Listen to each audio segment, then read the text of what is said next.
নমস্কার, শুরু করছি আজকের সংবাদ।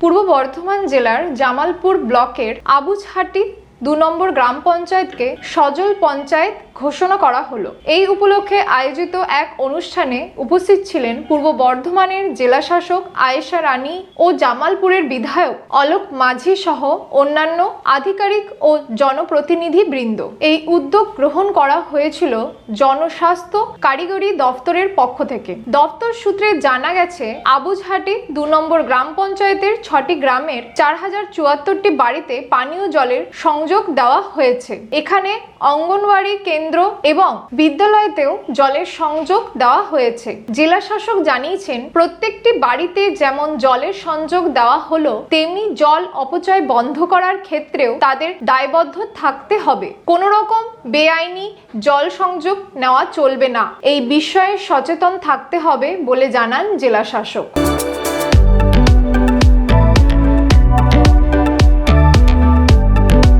আজকের সংবাদ এই পর্যন্ত।